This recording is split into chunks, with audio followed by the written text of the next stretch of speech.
The government, late in 2020, announced that the UK will end the sale of new petrol and diesel cars and vans by 2030, 10 years earlier than planned. This has heralded the dawn of a new era in transportation.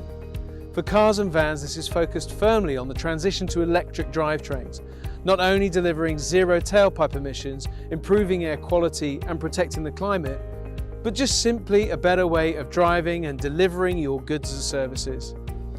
Maxus have embraced this challenge and are committed to bringing new, fit-for-purpose, wholly electric vans to market.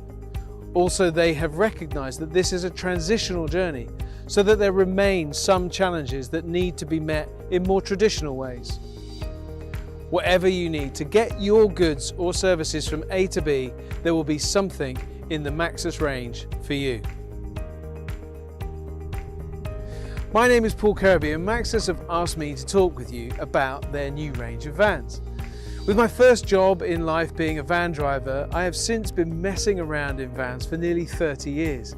Not to mention vlogging my views and opinions with my selfie stick. Now as head of electric vehicles for Vanarama, I'm always looking to help people move to this new electric way of getting the job done. I drove my first electric van back in 2004 and I'm happy to say that they have come a long way since then. Maxus have embraced this change and have brought out the first ground-up electric van in the eDeliver 3 and also the eDeliver 9 with an 88 kWh battery, the largest battery currently available in a van. Let's have a look at them and see if they could be fit for a purpose in your business.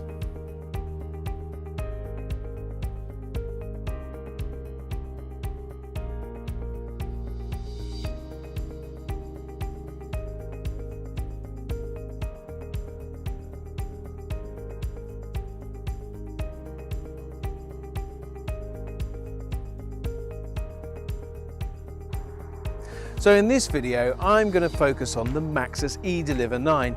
The large van market has been very slow to catch on with the electric revolution. The challenge around the weight and batteries and the fact that large vans have the aerodynamics of a house brick have made life difficult. Range has been the main challenge. And if the very first van I drove was anything to go by, some of the load space was also compromised. The new-to-market range of eDeliver 9 large panel vans and chassis cabs has the electric future at its core, whilst addressing these challenges. With the biggest battery and the highest towing capacity of any electric vehicle currently in this segment, with good payloads that are about to get better with the ability to use the government dispensation, allowing you to have a vehicle with a gross vehicle weight of up to 4,250 kilos without having to go through the usual licensing rigmarole. So this makes it the perfect vehicle to help you begin your electric journey. After all, it's all about getting started. So what are the compromises to make? Well, you will have to change some things, like stop going to the petrol station and paying £3.50 for a coffee while you pay £100 to fill up your van with diesel. Filling up one of these will only cost you around £7, and even less still if you find a great off-peak tariff, giving you up to 185 miles every morning. And you won't have to leave your drive or your depot. Are there any real compromises? To answer that, let's look at 7 key facts. How far will it go? How fast will you charge? How practical is it? What is the spec and comfort levels? What cables does it come with? How much does it cost and how quickly can you get one? And before we talk about the range, how far it'll go, and the charging, how quickly we can get the fuel in, let's think if it can do your normal stuff well. Is the van fit for purpose? Otherwise it's pointless, electric or not. Before we dive into the back here, let's just mention the rear view camera and the parking sensors protecting your investment and helping you and your drivers avoid those annoying bumps and protecting unsuspecting pedestrians. So, there are 5 configurations giving you 860 to 1200 kilos, and don't forget the derogation that's coming that will give you an extra 500 kilos. This will mean that you can specify a van with 1700 kilos payload. With 3 or 3.4 meter load lengths, space for up to 3 pallets, 9.7 to 11 cubic meters. So that gives you plenty of room down the side of the van. You can rack that as you like, you can get your tools in the side, This is a very functional load space. A 1269mm side sliding door giving you curbside access to your goods or tools and the ability to load a pallet in easily. And not to forget my favourite feature, because thinking about it, you're getting in and out of these vehicles sometimes up to 120 times a day. So that, coupled with a nice grab handle, makes a real difference for me. So let's go and check out the rest.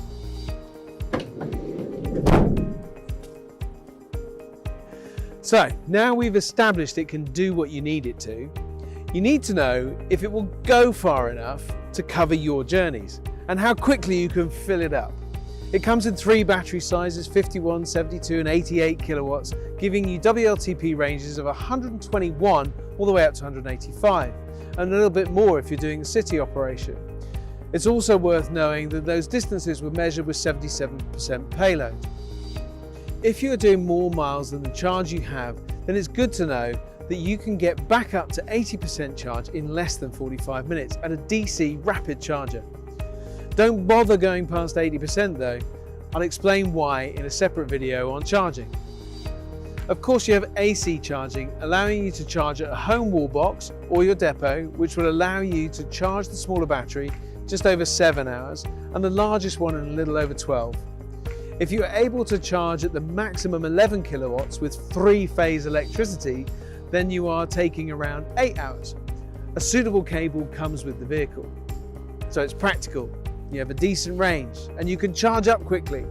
What about the equipment for your drivers? Now, I've heard many people over the years express a lack of concern for the drivers, and I know we don't always help ourselves, but the mental health and well-being of the driver is growing in importance. It's been widely reported by Calm, or the Campaign Against Living Miserably, that men under 50 are at significant risk of mental health issues. Well, let's have some good news. I am not as daft to say that this will cure all ills, but the eDeliver 9 does have a great standard spec, including alloy wheels, or maybe that's not going to cheer anybody up. That's better. So, more importantly, and I've banged on about this for years, air conditioning. Cars have had that option on the models since the last century. The van is a workplace. Equal rights for vans and van drivers, that's what I say. Treating our drivers like any other office worker and considering their working environment can only be a plus. Anyway, more than that, there is a 10.5-inch infotainment screen. Who said size doesn't matter? Apple CarPlay or Android Auto mean that everything that you know and love on your phone is now on your van. You can also manage your vehicle setup and regular Bluetooth functions. The steering wheel has the cruise control, phone functionality and volume, and even some voice activation functions, keeping your drivers hands on the wheel and safe. What about safety? Well, it has all the things you've come to expect in ESP, traction control, brake assist technology, and not to mention a bunch of airbags, driver, passenger, side A and B pillar. So, what about them on the road? Let's take them for a spin.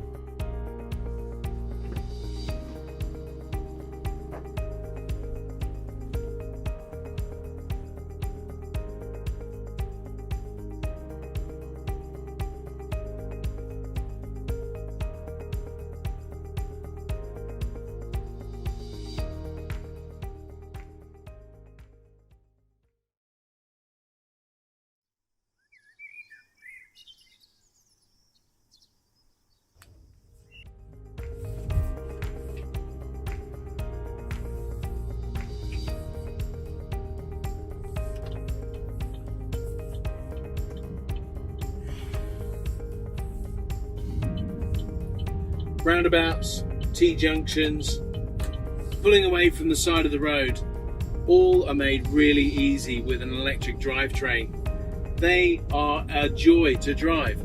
They take the weight of the vehicle, you pull away, it copes with it, 375 Newton meters of torque, all delivered immediately. The minute you take your foot off the accelerator, the vehicle begins to slow, using what they call brake regeneration. It's really easily adjustable and you get your perfect driving feel. And that gives you energy back into the vehicle, which is why these vehicles perform so well in the city. They are much easier to drive. You can drive with a lot more confidence. So having driven this vehicle for a little while now, it's really easy to see why people that have driven the Maxus eDeliver 9, that electric way of driving, just don't want to go back to diesel or petrol. This is such a better way of driving and a better experience. A great, well-appointed cabin with huge amounts of storage and of course the all-important cup holder. It makes driving a joy.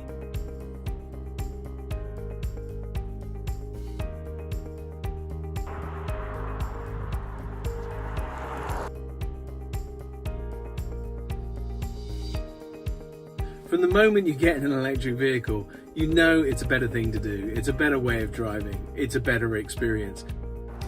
So now you've seen them out and about, seen what sort of things they can do, you'll want to know how much. Well, I lied. I'm not going to tell you. You can check in with your dealer and find out what the best lease rate are for your mileage and for how long you want to run them. Okay, you could buy them, but no, I promised I'm not going to bang on about how great leasing is. What I will tell you is that it's not just about the cost of the vehicle, it's about the whole life cost, the total cost of ownership.